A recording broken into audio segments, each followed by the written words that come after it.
Olá, alunos, estamos aqui novamente, né, para mais uma videoaula hoje, no qual iremos falar sobre, né, o estudo da ótica, né, um estudo bastante importante e que gera também bastante especulações, muito estudo, muitos questionamentos do porquê também do arco-íris, né? Muitos alunos questionam isso, professora, por que o arco-íris é colorido? Ah, quando escuta a palavra ótica, entende que se remete, né, à fabricação das lentes. Certo, tudo bem. O arco-íris, sim, de fato, ele é sim um fenômeno óptico, mas ele é um fenômeno óptico meteorológico que acontece quando a luz do sol interage com as gotinhas de água presente na atmosfera. E como é que elas se formam, né? Então, a luz do sol entra na gota de água e ao entrar, ela, a luz, né, vai sofrer a refração, que é uma mudança de direção. Então, nesse processo, a luz branca, ela vai se transformar em várias cores. Então, a luz reflete dentro da água. Então, a luz bate na parte interna da gota, né, da gotinha de água, e ela é refletida, mudando novamente de direção. Então, a luz sai de dentro da gotinha e, ao sair, ela passa por outra refração. E as cores ficam mais separadas e mais visíveis. Então, por que vemos várias cores? Né? Há muitos questionamentos, muitas pessoas perguntam, né? Então, a luz branca, ela é formada por várias cores. E cada uma tem um comprimento de onda diferente. Então, quando ela passa pela gotinha de água, essas cores se separam, formando o arco com cores tradicionais. E acontece em torno, né, esse arco, ele acontece em torno de 42 graus. E a gente, né, fica visível aos nossos olhos a cor avermelhada, laranja, amarela, verde, azul, anil e violeta. Então, assim, essas gotinhas, elas refletem, né, a luz para os nossos olhos, fazendo com que a gente vê aquele ângulo específico, como eu falei, né, em torno de 42 graus. E muita gente, muitos alunos, até alunos questionam e perguntam, professora, mas a lente, né? A lente, sim, também, ele é um processo também da ótica, né? Porque isso, a lente, ela é fabricada de acordo com os problemas de visão. Por exemplo, a hipermetropia, a dificuldade de enxergar para perto, você vai ter um tipo de lente específica para poder fazer essa correção. A miopia, a dificuldade em enxergar para longe, você também vai ter um outro tipo de lente para fazer essa correção. E o astigmatismo, né, que é aquela dificuldade que você tem devido à claridade, também tipo de lente específico para poder fazer a correção. E esse tipo de lente, elas podem ser biconvexa, convexa, côncavo, pode ser também convergente, divergente. Né? Então, isso é assunto para mais além, mais aprofundado, porque hoje nós iremos tratar somente da parte introdução ao estudo da ótica, como é que a ótica ela acontece, né? Olha, a gente vê aqui ó, o arco-íris, né? As cores, né? A cor branca, né? Ela vai se dispersar em várias cores por conta do processo da luz, que a luz vai entrar na gotícula, vai fazer o processo de refração e a gente vai conseguir enxergar várias cores, né? Até porque a junção de todas essas cores, ela forma uma única cor, que é a cor branca. Né? E temos aqui o óculos, como eu falei, né? As lentes, que também representam uma parte, né, do estudo da ótica, que é assunto para mais além. Só que existem muitas especulações quanto ao conceito da ótica. Né? Então, vamos falar um pouquinho desse conceito. Por muitos anos, houve muitas explicações, muitas propostas, com o intuito, né, de gerar esse conhecimento sobre os fenômenos ópticos, que no qual fizeram Galilei, René Descartes e Isaac Newton, né? Eles defendiam a ideia de que a luz era constituída por partículas. E esses argumentos propostos por eles foi perpetuado por muitos anos. Mas também havia outros cientistas que acreditavam em outra hipótese, que era o caso de os seguintes cientistas: o Christian Yannis, Leonardo Euler e Thomas Young. Eles acreditavam que a luz era um processo ondulatório. E esses argumentos se perpetuou entre o século XVII e o século XVIII.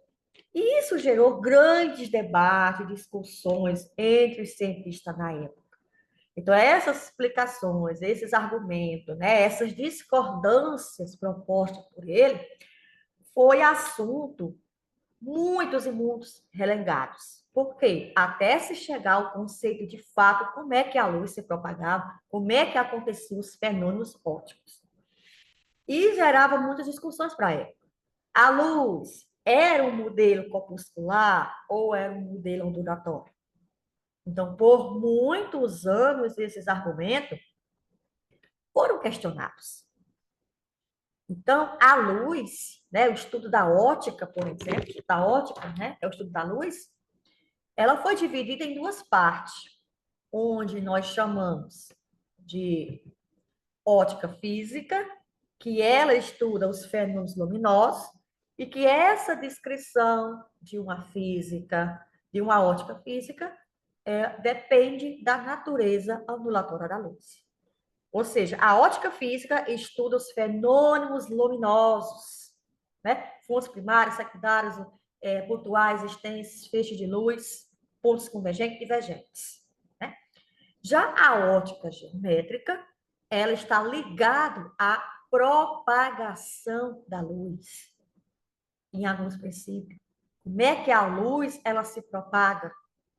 Né? E a luz ela vai se propagar em alguns meios, dentro da ótica geométrica, que é justamente a propagação retilínea dos raios de luz. Nessa propagação retilínea dos raios de luz, é onde a gente estuda o conceito de sombra, de penumbra, a câmara escura.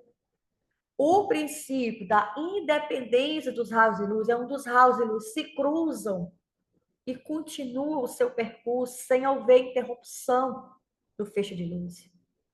E também o princípio da reversibilidade dos raios de luz.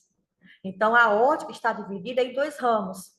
A ótica física, que estuda os fenômenos luminosos, e a ótica geométrica, que estuda a propagação da luz, dentro dos seus princípios. E a gente tem as fontes de luz. Nós temos as fontes primárias, que são chamados corpos iluminados, ou seja, são corpos que emitem luz própria. Ou seja, são corpos que vão emitir luz e que esses elementos transformam um tipo de energia em energia luminosa. O bico de luz, a lâmpada, por exemplo, a lâmpada acesa, né? Ela emite luz própria. O sol, a chama de uma vela. Então, fontes primárias são aquelas que emitem luz própria, ao contrário das fontes secundárias, que estão chamadas de corpos iluminados, ou seja, são corpos que recebem a luz de outras fontes. Então, as fontes secundárias, elas recebem luz das fontes primárias. As fontes secundárias, elas não emitem luz própria. Exemplo, satélite, a Lua. A Lua, ela emite luz porque ela recebe do Sol. O carro, por exemplo, os seus faróis, para ele poder funcionar, alguém vai ter que emitir energia para ele. Quem? A bateria. Além das fontes primárias e das fontes secundárias, nós temos também as fontes pontuais. O que significa as fontes pontuais?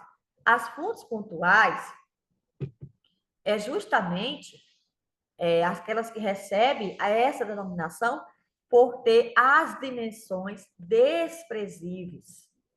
As dimensões desprezíveis, por exemplo. Né? Essas dimensões desprezíveis significam o quê? que elas estão a uma distância dos corpos, que separa de outros corpos. Então, nesse caso, consideramos que todos os raios de luz são emitidos em um único ponto. Por exemplo, a vela está acesa. Essa vela, vamos considerar as suas dimensões. As suas dimensões são muito pequenas. E esses raios de luz estão sendo emitidos em um único ponto. Então, assim, as fontes pontuais são aquelas fontes que têm as dimensões desprezíveis com relação a outras distâncias. É um ponto de luz muito pequeno. Ela não vai ter uma grande expansão luminar, ela não vai expandir a sua luz a grandes distâncias, comparado com as fontes extensas. As fontes extensas são aquelas que as dimensões de sua luz são muito relevantes comparada entre distância com outros corpos, ou seja, uma fonte extensa de luz. O exemplo, o Sol. Né? Então, nesse caso, esses raios luminosos são provenientes de toda a extensão do corpo. Então, aquela fonte que tem as maiores dimensões, que vão ter maior expansão luminosa, elas são chamadas de fontes extensas.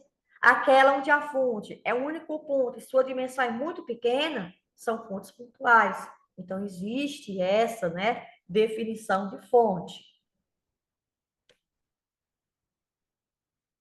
Quanto à velocidade e à propagação da luz, né? O raio de luz. O raio de luz, ele sempre vai acontecer em linha reta e essa linha reta ela é orientada. Né? A luz sempre vai se propagar em linha reta e ela vai formar feixes, né? Feixes de luz, que é um conjunto de raios de luz que vão se propagar e esses feixes vão ser o quê? Paralelos, sempre paralelos. A luz ela não se curva, mas pode acontecer algumas circunstâncias que fazem com que a luz sofra alguns desvios. Essa questão do desvio não quer dizer que a luz vai se curvar, ela não se curva, a luz sempre vai acontecer de forma retilínea, mas dependendo do meio que essa luz irá se propagar, ela pode sofrer alguns desvios, tá? Então depende muito do meio para que esse desvio da luz possa acontecer. Então eu tenho vários feixes de luz e que esses feixes de luz, eles são paralelos, né? Eu tenho vários feixes. Cada setinha dessa é um feixe de luz, então eu tenho vários. E eles sempre vão se mostrar, ser representados de forma paralela e de forma também retilínea, né? Então, os raios solares, ao atingir a superfície terrestre, podemos considerar como um feixe de luz, né? O Sol, os raios de luz que vêm do Sol, eles vão ser sempre retos e sempre paralelos, um ao lado do outro. Chamamos isso de feixes de luz. Também podemos considerar outros feixes de luz. Por exemplo, o feixe cônico divergente. Esses raios de luz, para ser considerado um feixe divergente, é aqueles feixes no qual eles vão sair de um único ponto e vão se espalhar para outras direções. É o caso da lanterna. Quando você acende a lanterna, os raios de luz vão sair daquele único ponto ali e eles vão se expandir em várias direções. Vão se expandir. Então, isso é chamado feixe de luz divergente, porque está saindo de um ponto e ele está se expandindo para outras direções. É ao contrário do que acontece quando nós trabalhamos com feixe de luz convergente. É ao contrário. Por quê? Quando, né, esses feixes de luz eles vão se propagar em um único ponto. Esses feixes vêm de várias direções e vão se focar, se encontrar em um único ponto. Ou seja, um feixe de luz, ele vai atravessar uma lente de aumento, por exemplo, uma lupa. Você pega a lupa para verificar aquela lente que está muito miudinho, algo que você não está conseguindo enxergar direitinho, você vai usar a lupa. Os raios de luz vão bater na lupa de toda a direção e vai focar em um único ponto. Então, Feixes convergentes são os raios de luz que estão vindo de várias direções e eles vão se encontrar em um único ponto, ao contrário do divergente. Vão sair de um ponto e vão se espalhar para diversas direções. Eles não se encontram. Aquele raio de luz que se encontram num ponto é chamado de convergente. Aqueles que saem de um ponto e se propagam para outras direções, ele é chamado de feixe divergente. A luz também, ela tem, né, alguns meios físicos de propagação. Então, ao atravessar os corpos, a luz ela pode se comportar de diferentes maneiras. Então, assim, a luz ela depende muito do comportamento no meio no qual ela vai tentar atravessar. Aí a gente tem o meio transparente, temos o meio translúcido, o meio opaco e o meio harmônico. Então, assim, a luz ela pode ter diversos comportamentos. Ela vai depender do meio que ela vai tentar se propagar. Então, a gente vai ver um pouquinho o que significa o meio transparente. A palavra já remete, né? Transparente, que vai conseguir atravessar com tranquilidade. Verdade? Então, o meio transparente, ele vai permitir, sim, com facilidade, a passagem da luz. E ele não vai ter nenhuma perca de energia. Os raios e luz vão conseguir atravessar normalmente. Então, o vácuo, ele é um meio transparente. Embora outros meios, como a água, o ar, o vidro polido, eles são, sim, considerados meios transparentes. Quando suas espessuras são muito pequenas, ou seja, espessuras bordas finas. Meios onde as espessuras, né, as bordas são um pouco maior, mais enlarguecidas, é claro que a luz já vai ter um pouco de dificuldade. Então, o meio transparente é aquele meio onde as suas espessuras são relativamente muito pequenas. E a gente consegue ver objetos após esse meio. Por exemplo, eu tenho um vidro e eu vou conseguir ver qualquer objeto que está atrás do vidro, porque a luz não vai ser impedida de atravessar, ela vai conseguir atravessar com toda facilidade. Né? Já o meio translúcido vai acontecer sim, né, a passagem da luz, só que ele vai sofrer uma perda de energia, ou seja, a luz não vai passar 100%, eu não vou conseguir ver 100% o que está do outro lado. Esses raios de luz vão ter um pouco de dificuldade para atravessá-lo. Então, fontes de luz que se encontram após esse meio, nós não conseguimos ver com tanta nitidez. Conseguimos ver, mas não tão claro, não tão nítidas, né? Por exemplo, as nuvens, papel vegetal, vidro fosco ou alguns plásticos, por exemplo, né? A gente não consegue ver, tem certos vidros que não são polidos, a gente não consegue ver 100% o que está do outro lado. Temos aquela dificuldade de entender o que está do outro lado, porque a luz ela não conseguiu atravessar 100%, ela atravessou em partes, então ela teve uma perca de energia ao tentar atravessar esse meio. Já o meio opaco, a luz não consegue de forma alguma, a luz não é permitida a sua passagem. Esse meio não permite a passagem da luz. Por exemplo, a madeira, superfícies metálicas, a terra, o petróleo e a maior parte das rochas também não conseguimos ver. A parede, por exemplo, a gente não consegue ver o raio de luz atravessar a parede, porque é totalmente opaco. Não conseguimos enxergar o que está do outro lado. Por quê? Porque a luz não vai conseguir atravessar. Ela não vai ter perca de luz e não vai ter ganho. Por quê? Porque ela não vai conseguir atravessar. Por mais que ela queira atravessar, mas o meio ali não permite a passagem dessa luz. Então, isso é o que a gente tinha para tratar, que a gente tinha para discutir, abordar. Espero ter, né, trago aí algo para poder melhorar o entendimento quanto aos conceitos físicos, né, da ótica. Lembrando, né, só reforçando, a luz, ela sempre vai se propagar em linha reta, jamais a luz ela vai se curvar, né? Não esqueça que a velocidade da luz ela é gigante, né? A velocidade da luz ela é de 3 vezes 10 elevado a 8 metros por segundo, então ela é muito rápida. A luz ela é muito rápida e ela se propaga também muito rápida, né? Então, um forte abraço, até a nossa próxima videoaula.